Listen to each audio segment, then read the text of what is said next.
So this week we have received 6 barn owl nestlings. What the history was given is the nest was destroyed.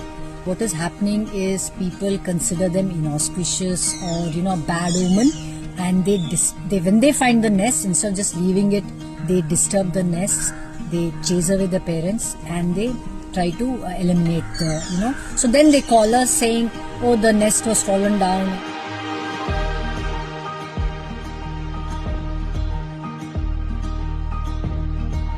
What we feel is we have to address this issue of ill omen and bad luck.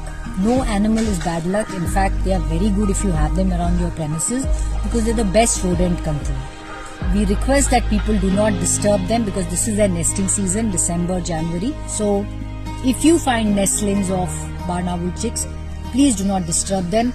They are amazing to have around for the environment and for our health.